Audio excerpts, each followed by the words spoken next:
Shalom,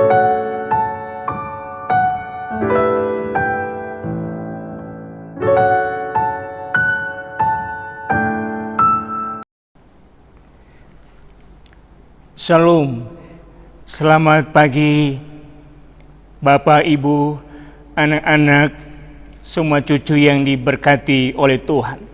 Haleluya, puji Tuhan, kita boleh dihantar oleh Yesus memasuki hari Minggu ini. Dan ini merupakan hari yang istimewa sekali untuk semua orang percaya di semua tempat di dunia ini. Karena ini hari kebangkitan Yesus Kristus yang kita rayakan di hari ini. Dalam sukacita bersama-sama dengan keluarga, kita akan kembali dalam ibadah Paskah di rumah masing-masing, menghayati firman Tuhan. Kita sangat membutuhkan hikmat dari Allah. Mari kita rendahkan hati dan kita berdoa. Mari kita berdoa. Tuhan Yesus, dengan sukacita kami mengucap syukur dan memuji nama-Mu. Biarlah ya Tuhan, dalam suasana kebangkitan-Mu ini, Roh Kudus kembali akan berbicara kepada kami semuanya, kepada setiap keluarga, lewat lidah dan bibir hamba-Mu ini. Biarlah ya Tuhan, firman-Mu ini boleh senantiasa memberikan kekuatan, pengharapan untuk kami semuanya. Dan kami percaya Tuhan sangat baik untuk kami. Kami siap menerima firman-Mu dalam nama Tuhan kami, Yesus Kristus. Amin. Keluarga yang diberkati oleh Tuhan, pembacaan hari ini diambil dari Markus pasal 16 ayat yang pertama sampai dengan ayat yang ke-8. Berkata seperti ini.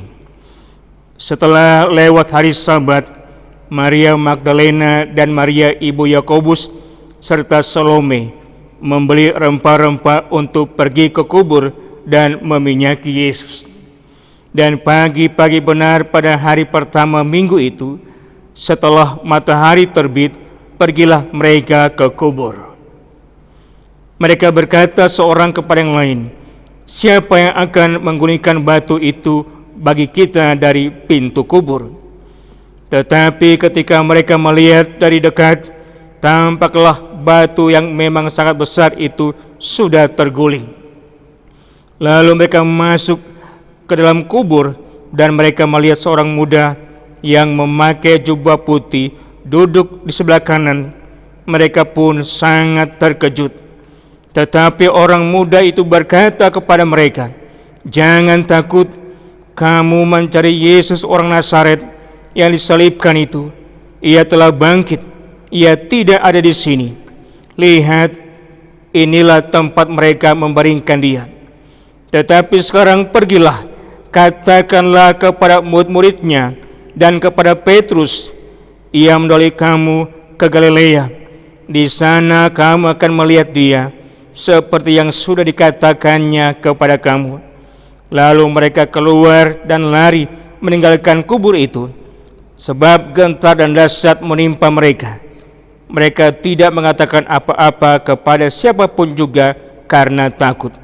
Dengan singkat mereka sampaikan semua pesan itu kepada Petrus dan teman-temannya. Sesudah itu Yesus sendiri dengan perantara murid-muridnya memberitakan dari timur ke barat berita yang kudus dan tak terbinasakan tentang keselamatan yang kekal itu. Puji Tuhan. Rumah tangga yang diberkati oleh Tuhan. Sejujurnya, hari Paskah kebangkitan Tuhan ini, setiap rumah tangga kita pasti sedang dalam keadaan kebimbangan, dalam keadaan situasi gelisah, muncul keraguan-raguan, bahkan juga ketakutan. Karena sampai hari ini penyebaran virus corona sangat luar biasa. Jemaat yang diberkati oleh Tuhan. Lalu kita bertanya, apa makna peristiwa Paskah atau kebangkitan Yesus bagi kita, bagi keluarga kita, bagi bangsa ini, bagi negara ini, bagi dunia ini, dengan situasi yang sedang kita alami bersama-sama ini.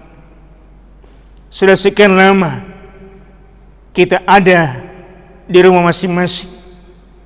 Sudah sekian lama gedung gereja ini sepi.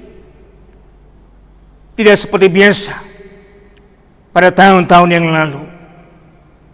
Lalu apa makna peristiwa kebangkitan Tuhan di tahun 2020 ini?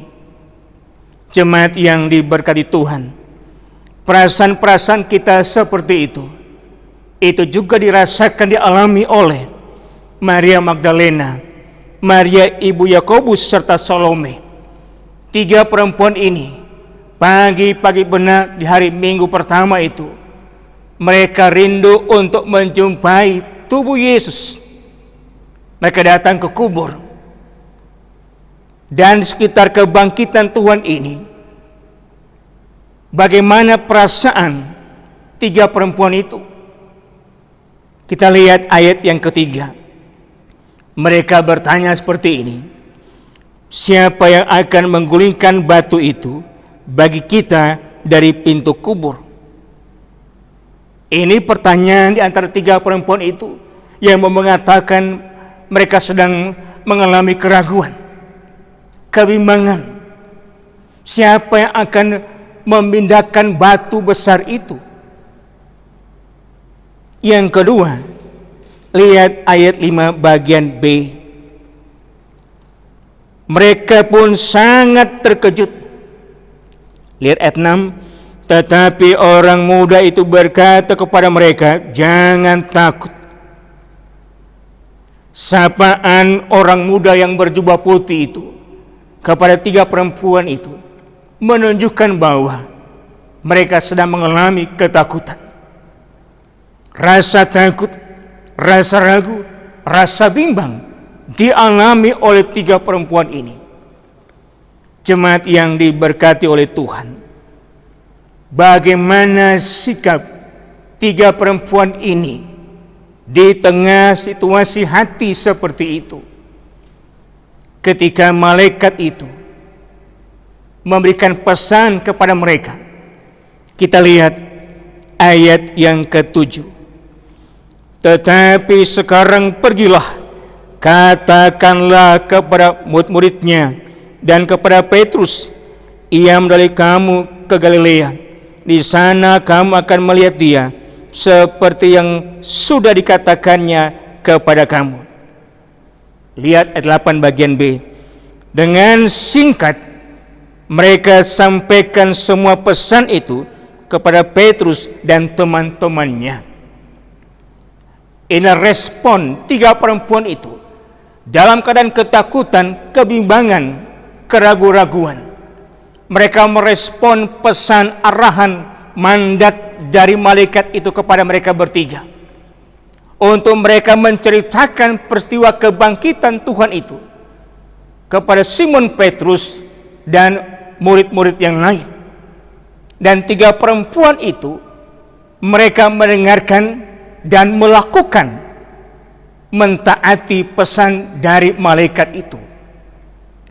Jemaat yang diberkati Tuhan, ini makna Paskah di tahun 2020 untuk kita bersama-sama. Walaupun situasi kita tidak nyaman seperti Paskah tahun yang kemarin, tetapi tidak boleh menjadi alasan untuk kita tidak belajar untuk taat, untuk tunduk patuh kepada perintah-perintah Allah. Paskah ini memberikan motivasi, inspirasi untuk kita semuanya, untuk semakin belajar taat kepada Allah. Semakin banyak tantangan, banyak pergumulan, bahkan banyak penderitaan, kita semakin mau belajar patuh, tunduk, taat kepada perintah-perintah Allah. Itu makna Paskah untuk kita semuanya. Paskah itu berangkat dari kata pesa, melewati, dilewati.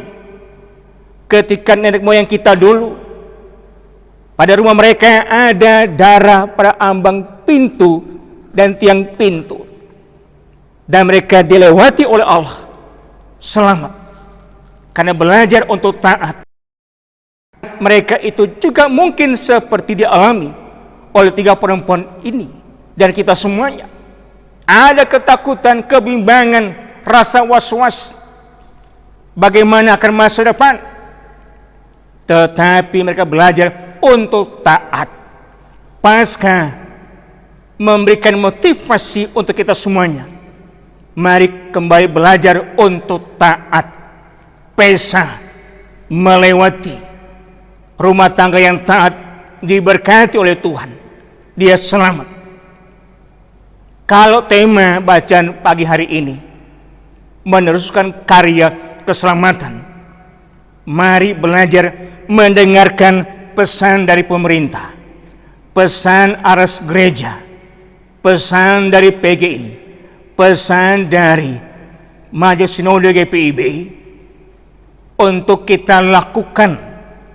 Kita patuh, kita tunduk, kita taat demi melangsungkan kehidupan keluarga, kehidupan bersama-sama dengan orang lain, memutuskan mata rantai sebaran virus corona. Dan gereja, warga gereja, rumah tangga Kristen menjadi sarana untuk menghadirkan kehidupan terus berlanjut dengan mentaati pesan-pesan pemerintah, baik pusat dan daerah, pesan dari gereja, pimpinan gereja, untuk kita dengarkan, sama seperti 3 perempuan tadi yang mendengarkan pesan malaikat Tuhan itu. Jadi yang pertama, makna Paskah di tahun 2020 ini, mari menjadi keluarga yang mau taat terhadap pesan dari firman Tuhan, dan di tengah tanggung jawab kita sebagai warga negara, warga gereja. Yang kedua, jemaat yang diberkati Tuhan, rumah tangga Kristen, lihat ayat yang ke-6. Tetapi orang muda itu berkata kepada mereka, jangan takut. Sapaan malaikat Tuhan kepada 3 perempuan ini dalam keadaan kebimbangan, ketakutan, gelisah, khawatir, direspon oleh suara malaikat Tuhan, jangan takut. Artinya apa? Supaya 3 perempuan itu, bahkan juga Simon Petrus dan murid yang lain, untuk belajar percaya bahwa gurunya, Tuhannya itu bangkit. Kita lihat ayat yang ke-16. Siapa yang percaya dan dibaptis akan diselamatkan, tetapi siapa yang tidak percaya akan dihukum. Ini kata Yesus kepada para muridnya untuk memberitakan Injil Tuhan. Siapa yang percaya dan dibaptis akan diselamatkan, tetapi siapa yang tidak percaya akan dihukum. Artinya apa? Bukan persoalan mengikuti upacara-upacara keagamaan, tetapi persoalan adalah apakah kita percaya? Apakah kita percaya tentang kebangkitan Yesus itu? Makna Paskah untuk kita semuanya adalah jangan takut, jangan bimbang, jangan ragu, jangan patah semangat, jangan berpikir negatif di tengah situasi yang sedang kita alami pada saat-saat ini. Dunia mengalami bangsa kita mengalami, atau mungkin keluarga kita pun mengalami. Tapi dengan kebangkitan Yesus, malaikat Tuhan berbicara untuk kita semuanya. Jangan takut, karena Yesus telah bangkit. Artinya, kita diberi optimisme, berpikir positif, bahwa badai ini pasti akan berlalu. Tetap menjaga kesehatan, patuh kepada pemerintah, dan juga imbauan gereja. Percayalah, dengan kebangkitan Tuhan, dengan Paskah di tahun 2020 ini, Tuhan yang bangkit itu pasti akan mampu mengalahkan penyebaran virus corona ini. Mari bersama-sama dengan doa, dengan bekerja keras, kita wujudkan bersama-sama mengatasi tantangan dan pergumulan ini. Tetap berpikir positif, tetap semangat bahwa Kristus dengan peristiwa kebangkitannya, Dia menjamin akan kehidupan kita, menjamin masa depan kita. Allah tidak pernah meninggalkan kita semuanya. Allah Sang Immanuel, Yesus Kristus, Tuhan beserta dengan kita. Tuhan beserta dengan keluarga kita. Tuhan beserta dengan gerejanya. Tuhan beserta dengan dunia ini. Jemaat yang diberkati Tuhan, saat ini gedung gereja ini sepi. Saat ini kita bertanya, sampai kapan seperti ini? Tetapi tetap kita optimisme, tetap punya semangat, berpikir positif, bahwa dengan kebangkitan Yesus, Ia mengalahkan kuasa maut dan kuasa dosa. Suatu saat nanti kita akan kembali beribadah di gereja ini. Kita akan kembali bekerja di tempat kerja kita masing-masing. Anak-anak kita boleh kembali dalam pendidikan sekolah masing-masing. Ekonomi akan pulih. Masa depan sungguh ada karena kebangkitan Yesus Kristus. Salam Paskah untuk semua keluarga. Tuhan Yesus memberkatimu. Haleluya. Amin. Kita bersyukur. Tuhan Yesus, terima kasih. Kami percaya Tuhan membimbing dan tidak pernah meninggalkan kami. Kebangkitan-Mu kami aminkan, kami percaya. Tuhan beserta dengan kami semuanya. Tuhan di depan, Allah setia, Gembala yang baik itu. Terima kasih Tuhan, masa depan kami di tangan-Mu. Engkau Allah Sang Immanuel. Terpujilah nama-Mu. Dalam nama Kristus kami mengucap syukur kepada-Mu. Haleluya. Amin. Tetap berpikir positif, tetap semangat. Tuhan memberkati kita semuanya. Haleluya. Tuhan memberkati. Salam untuk semua anggota keluarga.